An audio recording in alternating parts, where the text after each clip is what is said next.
Tu connais ce moment étrange où tu es dans une pièce pleine de monde et tu as l'impression d'être transparent. Les gens parlent entre eux, rigolent, se racontent leur vie. Et toi, tu es là, à côté, à hocher la tête, à sourire par politesse. Mais personne ne te demande vraiment comment tu vas. Tu envoies un message, tu vois le vu, mais pas de réponse. Tu proposes quelque chose, on te dit « on verra ». Et ça ne revient jamais. Tu te confies un peu. Et l'autre rebondit sur sa propre histoire sans vraiment t'écouter. Parfois même tu te dis « si je disparaissais là, maintenant, est-ce que quelqu'un le remarquerait vraiment ?» Tu te demandes ce que tu fais de mal. Tu te compares aux autres, ceux qui attirent naturellement l'attention, qu'on écoute, qu'on invite, qu'on réclame. Et toi, tu as cette sensation lourde. Personne ne s'intéresse vraiment à moi. On me tolère, mais on ne me choisit pas. Et ça fait naître un truc encore plus violent. Tu commences à croire que c'est parce que tu n'es pas assez intéressant, pas assez beau, pas assez drôle, pas assez quelque chose. Et tu finis par t'éteindre un peu plus, jour après jour. Si tu ressens ça, sache que tu n'es pas seul et ce n'est pas de ta faute. D'abord, il faut que tu l'entendes clairement. Ce que tu ressens est logique. Ce n'est pas toi qui es cassé. C'est un mécanisme qui s'est construit avec le temps.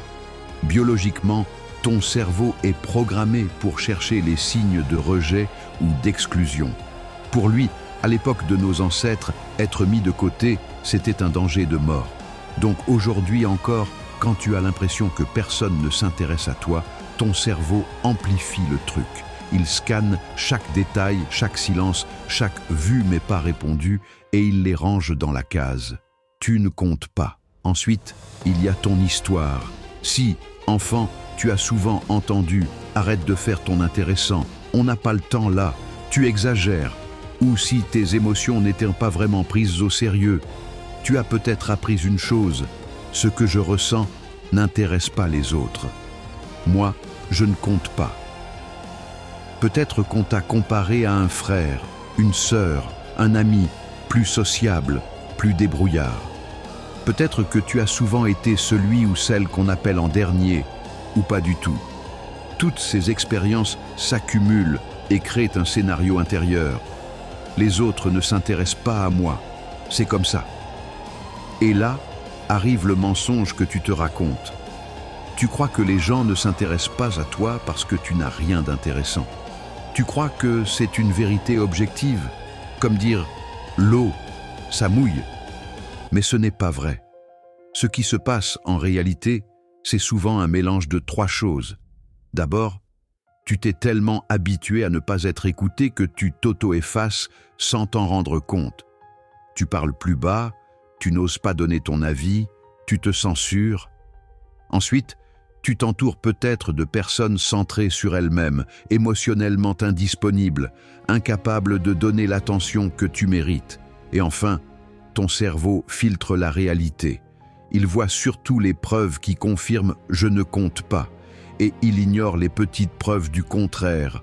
Donc non, ce n'est pas parce que tu es inintéressant, ce n'est pas une fatalité gravée en toi, c'est un mécanisme, un mélange de ton passé, de ton environnement actuel et de la façon dont ton cerveau interprète tout ça.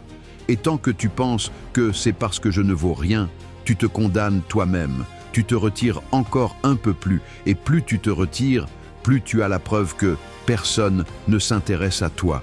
C'est un cercle vicieux. On va le casser. Maintenant qu'on a compris le mécanisme, comment on s'en sort?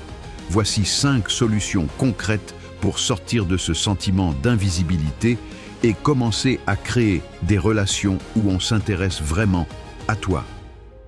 Solution 1. Sors du mode lecture de pensée. Beaucoup de gens qui se sentent ignorés fonctionnent comme ça. Ils attendent que les autres devinent qu'ils vont mal, qu'ils ont besoin de parler, qu'ils ont envie d'être invités. Et quand ça n'arrive pas, ils se disent « tu vois, je ne compte pas ». Pendant une semaine, tu vas faire un truc simple mais puissant. Quand tu as besoin de parler, tu vas envoyer un message clair à une personne de confiance. J'ai besoin de parler, tu es dispo cette semaine pour qu'on prenne un café ou un appel? Pas un message vague, pas une story triste en espérant qu'on te demande « ça va ?» Une demande directe. Pourquoi? Parce que les gens ne lisent pas dans les pensées. La plupart sont pris dans leurs propres problèmes. Quand tu verbalises ton besoin, tu donnes enfin une chance aux autres de montrer de l'intérêt. Solution 2. Apprends à t'intéresser avant de vouloir intéresser. C'est contre-intuitif, mais essentiel. Les personnes qui attirent l'intérêt ne sont pas forcément celles qui parlent le plus d'elles-mêmes. Ce sont souvent celles qui savent créer un espace où l'autre se sent écouté. La prochaine fois que tu vois quelqu'un, ami, collègue ou proche, pose une vraie question ouverte. En ce moment, qu'est-ce qui te prend le plus d'énergie? Ou c'est quoi ton plus gros défi en ce moment? Puis tu te fixes une règle. Tu laisses l'autre parler, tu relances avec « Et comment tu le vis, toi ?» avant de ramener à toi. Pourquoi? Parce que plus tu t'intéresses sincèrement aux autres, plus ils ressentent une connexion avec toi. Et les gens s'intéressent spontanément aux personnes avec lesquelles ils se sentent en sécurité et compris. Solution 3. Ajuste ton environnement social. Parfois, le problème, ce n'est pas toi, c'est le terrain de jeu. Si tu es entouré de personnes qui ne savent pas écouter, qui se foutent des émotions des autres ou qui ne voient que leur intérêt, tu peux faire tous les efforts du monde. Tu te sentiras toujours invisible. Fais une liste de 5 personnes de ton entourage actuel. Pour chacune, réponds franchement à ces 3 questions. Est-ce que cette personne me laisse de la place pour parler de moi? Est-ce que je me sens jugé ou accueilli quand je me confie? Est-ce que je ressors de nos échanges plus vidés ou plus nourris?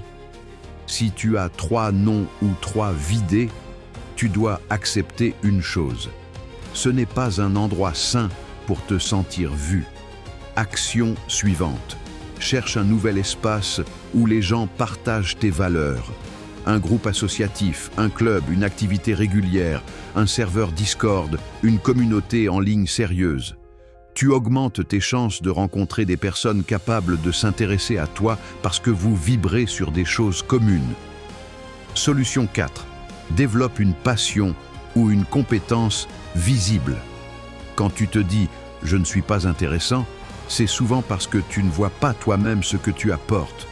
Tu as peut-être des centres d'intérêt que tu gardes dans ta tête sans jamais les incarner vraiment.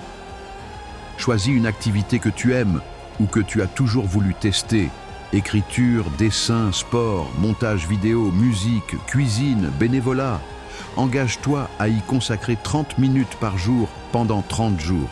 Et surtout, documente un peu ce que tu fais. Partage de temps en temps une avancée, une réflexion, une petite fierté à une personne ou sur un réseau. Pourquoi? Parce qu'une passion assumée crée une énergie différente. Tu as des choses à raconter, des expériences à partager et tu attires naturellement des personnes qui s'intéressent à ce que tu construis. Solution 5.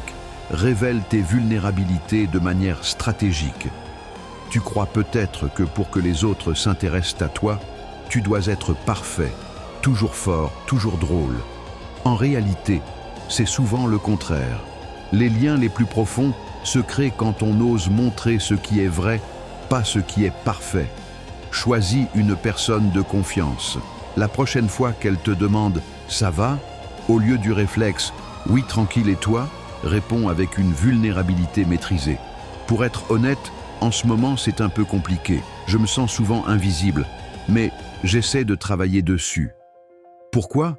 Parce que tu ouvres une porte à une vraie conversation. Tu donnes à l'autre la possibilité de te voir en profondeur et pas juste en surface. C'est comme ça que naissent les relations où on s'intéresse vraiment à qui tu es, pas seulement à ce que tu montres. Imagine ta vie dans quelques mois, imagine te réveiller sans ce poids constant de « je ne compte pas ». Tu vas à une soirée, à un repas de famille, au travail, et tu sens que tu peux prendre ta place. Tu parles, on t'écoute, tu partages, on te pose des questions, Tu n'attends plus désespérément qu'on te valide, tu sais que tu as de la valeur. Imagine avoir autour de toi un petit cercle de personnes qui te connaissent vraiment, à qui tu peux dire « là, ça ne va pas » sans avoir peur de déranger. Imagine te sentir choisi, invité, inclus, non pas parce que tu joues un rôle, mais parce que tu es toi. Ce n'est pas un rêve lointain. C'est le résultat de petites actions répétées comme celles qu'on vient de voir. Maintenant, ton devoir immédiat. Aujourd'hui, choisis une personne à qui tu vas envoyer ce message. Ça te dirait qu'on prenne un moment cette semaine pour parler un peu? J'aimerais vraiment avoir de tes nouvelles et partager aussi ce que je vis. Et ce soir, prends 5 minutes pour noter dans quelle situation tu t'es senti invisible aujourd'hui et qu'est-ce que tu as fait concrètement pour changer légèrement cette dynamique. Garde ces notes pendant 7 jours. Tu vas commencer à voir tes schémas et aussi tes progrès.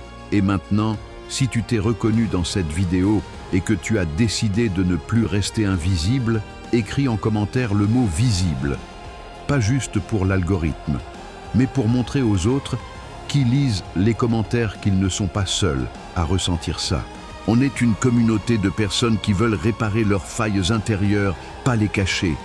Tu mérites d'être vu, tu mérites d'être entendu et surtout, tu mérites d'être aimé comme tu es.